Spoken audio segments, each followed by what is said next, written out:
Job లేక ఇబ్బంది పడుతున్నారా? అయితే మెడికల్ కోడింగ్ మీకు మంచి ఆప్షన్. వెంటనే కాల్ చేసి కోర్సులో జాయిన్ అవ్వండి. Hi viewers, India's largest digital media network Suman టీవీకి స్వాగతం. ప్రస్తుతం మనతో ఉన్నారండి మోటివేషనల్ స్పీకర్. తను ఎవరు అంటే కేంద్రీయ విద్యాలయంలో సోషల్ టీచర్గా చేసి రిటైర్ అయ్యారు. బట్ చాలా చక్కగా మోటివేట్ చేస్తారు. నమస్తే అనురాధ గారు. నమస్కారం అండి. మీరు గత వీడియోలో హనుమాన్ గురించి చెప్పారు. నిజంగా బాల హనుమాన్ అంటే పిల్లలు ఆ కార్టూన్లో తెగ చూసేస్తారనమాట. నిజంగా అంటే మనం అనుకున్నట్లు ప్రతి ఒక్కరిలో ప్రతి ఒక్కటి మనం తీసుకోవచ్చు. రాముడి దగ్గర నుంచి, కృష్ణుడి దగ్గర నుంచి, దుర్యోధనుడు, ఇట్లా అందరి క్యారెక్టర్స్ నుంచి మనం ఒక్కొక్కటి తీసుకోవచ్చు అనమాట. అట్లా హనుమంతుడి గురించి మనం అంటే పిల్లలకు కానీ మనం కానీ తెలుసుకోవాలంటే హనుమంతుడు ఇంపార్టెన్స్ కానీ ఆయన క్యారెక్టరైజేషన్ ఎట్లా ఉంటుందంటే, అసలు రామాయణం సగం దాకా హనుమంతుడు లేడు. సగం దాకా లేరు కదా. అవును, అదే లేరు. ఎప్పుడైతే రాముడు సీతాపహరణం జరిగిందో, రాముడు వెతకడానికి వెళ్ళారో అప్పుడు హనుమంతుడు. కానీ రామాయణం అనేది రామాయణం అంటే వెంటనే మనం గుర్తొచ్చేది హనుమంతుడు. అలా జీవితంలో మన మోల్డ్ చేసుకోవాలి. అంటే ఎవరి జీవితంలోనే మనం ఇంత ఇంపార్టెంట్, ఏ కథలో అయినా సరే, మన కథలో అయినా సరే, మన ఫ్యామిలీలో మనం అంత ఇంపార్టెంట్గా ఉండాలి. ఎందుకు, ఎలా చేయగలం మనం అది అంటే, ఫస్ట్ మన రాముడు అడవిలో వెతుకుతూ వెళ్తూ ఉంటే ఈ పర్వతాల దగ్గరకు వస్తారు కదా. వచ్చినప్పుడు హనుమంతుడు చూస్తాడు పైనుంచి ఎవరో వస్తున్నారంటే సుగ్రీవుడు భయపడతాడు. వాలి మనుషులు ఎవరన్నా వస్తున్నారేమో, హనుమాను వెళ్ళి చూడు ఒకసారి అంటే హనుమంతుడు వెళ్ళి వేరే రూపంలో వెళ్ళి రాముడిని కలుసుకుంటాడు. ఫస్ట్ చూడంగానే రాముడే చెప్తాడు, ఎంత అద్భుతమైన మాటకారి, ఎంత మంచి మాటలు మనిషి ఉన్న రాజు ఎంత అదృష్టవంతుడో కదా. అంటే ఒక్క మాటలోనే భగవంతుడైన రాముడికే అంత నచ్చాడు అంటే ఆయన మాట ఎంత సౌశీల్యం ఉందో చూడండి. అక్కడి నుంచి సుగ్రీవుడికి రాముడికి అనుసంధించి మళ్ళీ అక్కడి నుంచి వాలిని చంపేట్టుగా చేసి అక్కడి నుంచి సీతమ్మ వారి వేటలో హనుమంతుడికే రాముడు తన అంగుళీకాన్ని ఇచ్చారు. ఎందుకు ఇచ్చాడు అంటే ఒక నమ్మకం. ఆయన ఎంత ప్రభావం చూపించకపోతే రాముడు చాలామంది వానరులు అన్ని దిక్కులకే పంపించారు, దాంట్లో ఒక్క హనుమంతుడికే ఉంగరం ఇచ్చాడు. అంటే ఆయన మీద అలాగా నువ్వు ఏ పని చేసినా నీ బాస్ దగ్గర కానీ నీ ఫ్యామిలీలో కానీ కాన్ఫిడెన్స్ సంపాదించుకో. ఇప్పుడు మన కార్టూన్లో హనుమంతుడు చూపిస్తూ ఉంటారు. ఎక్కడైతే ఈ సీన్ వస్తుంది కదా, వచ్చినప్పుడు పిల్లలు చెప్పాలి, చూసావా ఇంతమంది వానరులు పంపించారు కానీ హనుమంతుడికి ఎందుకు ఇచ్చాడు? ఎందుకంటే ఆయన విశ్వాసాన్ని సంపాదించుకున్నాడు. ఎలా సంపాదించుకున్నాడు?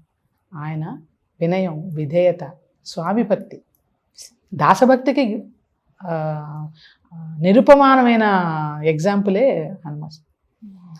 తీసుకువెళ్ళారు. అది తీసుకుని మధ్యలో మైనాకుడు అడుగుతాడు, స్వామి నా దీని మీద, నా పర్వతం మీద నువ్వు అక్కడి నుంచో కాసేపు. అడిగితే స్వామి కార్యం మీద వెళ్తున్నాను నేను, విశ్రమించేందుకు నాకు టైం లేదు.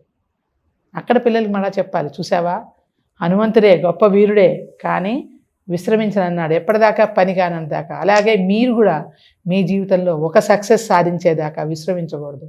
ఇది మీ టార్గెట్.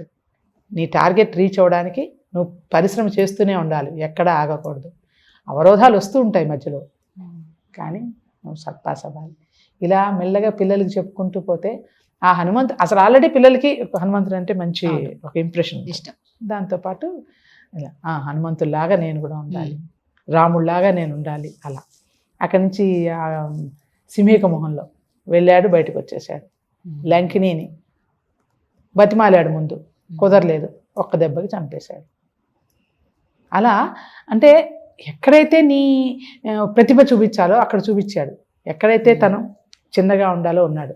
అలాగే అశోక శాఖలం పైన కూర్చుని ఉన్నాడు చిన్నగా రూపంలో. ఎందుకు కూర్చుని అంత పెద్ద ఆయన వెళ్ళి ఢామ్మని అందరినీ చుట్టుపక్కల కొట్టేసేసి ఎదుర్కొని నుంచోవచ్చు కదా. కానీ అక్కడ కార్యశీలత. మనం ఏదో అంటారే, కొండ అద్దమందు కొంచెమై ఉండదా అని. కొండంత మనిషి, పెద్ద ప్రభావం, ఆయన ఎంతో బలశాలి, ఆయనకు తెలుసు ఆ విషయం. కానీ కొంచెమై ఉన్నాడు. ఎందుకు? కార్యసాధనకి. అందుకని అలాంటప్పుడు మనం కొంచెమైనా పర్వాలా, మనం తగ్గి ఎక్కడ తగ్గాలో తెలిసిన వాడు కాదు, ఎక్కాలో తెలవడు కాదు, ఎక్కడ తగ్గాలో తెలిసిన వాడే మనిషి సినిమాలో కూడా డైలాగ్ ఉంది. అలాగే ఎక్కడ తగ్గాలో చూసుకుని అలాగా చర్ట్ మధ్య కూర్చుని ఎవరు లేని టైంలో మెల్లగా అమ్మవారికి మాత్రమే వినపడేటట్టుగా మెల్లగా రామకథ పాడాడు. అంటే ఏంటి, ఎంత ప్రెజెన్స్ ఆఫ్ మైండ్ అండి. ఆ ప్రెజెన్స్ ఆఫ్ మైండ్ ఎక్కడ ఎలా వ్యవహరించాలో వ్యవహరించాడు. అయిపోయింది, అమ్మవారిని చూశాడు, చక్కగా అయిపోయింది. తర్వాత ఈ లోపల బాణాలు పట్టుకుని రావణాసురుడి ముందు నిలబడితే నేను రామబంటుని చెప్పాడు, అంతేగాని నేను హనుమాని నాకు ఎంత వచ్చని ఏమీ చెప్పలా. నేను రాముడు సేవకుడిగా వచ్చాను, రామబంటుగా వచ్చాను. నువ్వు ఇప్పుడు ఎంతోమంది పిల్లలు, ఇప్పుడు మన పిల్లలే పెద్ద పిల్లలే వేరే ఒక కంపెనీకి రిప్రజెంటేటివ్గా వెళ్తారు. అప్పుడు నీ సంస్థని హైలైట్ చేసి నువ్వు ఈ సంస్థకి నేను గర్వంగా రిప్రజెంట్ చేస్తున్నాననే ఒక కాన్ఫిడెన్స్ నీకు ఉండాలి. అప్పుడు కదా నువ్వు జీవితంలో పైకి వస్తావు, అప్పుడు కదా నీ సంస్థ నిన్ను గుర్తిస్తుంది. ఇలా చిన్న చిన్నవి, అదేం పెద్ద పని కాదు. నీ సంస్థకి రిప్రజెంటేటివ్గా వెళ్ళాను, నాదంత పెద్ద సంస్థ, నా రాముడు ఇంత గొప్పవాడు, తలుచుకుంటే నేను క్షణంలో చేస్తాడు, నీకెందుకని బుద్ధి చెప్పాడు. తర్వాత తన ప్రతాపాన్ని అక్కడే ఎప్పుడైతే ఆంజనేయ స్వామి లంకను తగలబెట్టాడో అక్కడ ఒక రిపెంటెన్స్ కూడా వచ్చింది ఆయనకి. అరే ఎంత పని చేశాను నేను, లంకంతా తగలబెట్టాను, దీంట్లో సీతమ్మ కూడా ఏమన్నా డేంజర్ అయిందా, సీతమ్మగా ఏమైంది ఎలాగా అని. అప్పుడు మళ్ళా శారణులు చెప్పుకుంటే విని అమ్మయ్య సీతమ్మ వారికి ఏం అవ్వలేదు అని దండం పెట్టడం. అంటే ఎక్కడ భయపడాలో ఒక్కొక్కసారి అనాలోచితంగా చేసేస్తారు. అనాలోచితంగా చేసినా దాన్ని జాగ్రత్తగా భగవంతుడి మీద దయబట్టి నేను ఫస్ట్ రాముడు ఆంజనేయ స్వామి లంకలోకి వెళ్ళడమే అన్నీ వెతికాడు, ఎక్కడా లేకపోతే ఒక్క అశోకవనం మాత్రం మిగిలిపోగానే రాముడు మానే తలుచుకున్నాడు, నేను నిజంగా రామబంటుగా వచ్చాను, అమ్మని చూపించే మార్గం నాకు చూపించు రాఘవా అని దేవుణ్ణి దండం పెట్టుకుంటే రాఘవుడే దారి చూపించాడు. అలాగే ఏదో అన్ఎలినేటెడ్ ఫెయిత్ భగవంతుడిలో ఉంటే కార్యసాధన ప్రాప్తిస్తుంది ఎవరికైనా సరే. అది అలాగా మన పని మీద, మనం చేస్తున్న పని మీద విశ్వాసం, మనం చేస్తున్న పని మీద మనకి నమ్మకం, మన స్వామి మీద నమ్మకం, దేవుడి మీద నమ్మకం, మన ఏ వ్యవస్థ దేనికోసం పనిచేస్తున్నామో దాని మీద పూర్ణమైన విశ్వాసం, ఇవన్నీ ఉంటే కార్యసాధన తప్పకుండా జరుగుతుంది. అక్కడ అమ్మవారికి కూడా ఎంత మంచి మాటలు చెప్పాడు, అమ్మ నువ్వేం కంగారు పడదు, కాబట్టి ఇప్పుడు నేను నా భుజాల మీద తీసుకెళ్తాను. కానీ అమ్మవారు ఎంత మంచిగా చెప్పింది, కాదు నాయన రాముడే వచ్చి నన్ను తీసుకువెళ్ళి చక్కగా వెళ్ళాడు వెనక్కి. మళ్ళా వెళ్తూ దూరం నుంచి అందరూ చూస్తున్నారు ఆంజనేయ స్వామి వస్తున్నాడు ఏంటని. అప్పుడు ఏం చెప్పాడు, చూచితి సీతను అని చెప్పాడు. సీత అని ముందంటే అక్కడ ఉన్న వాళ్ళందరికీ కంగారు పడిపోతారు, ఏమైందా సీతమ్మకని అని, చూచితి సీతను అని చెప్పాడట. అంత వొకాబులరీ అండి అయింది ఆ మాటాకారతనం. చూచితి అనగానే అమ్మయ్య అందరికీ కాన్ఫిడెన్స్ వచ్చేసింది, అమ్మయ్య అమ్మవారికి అనిపించింది.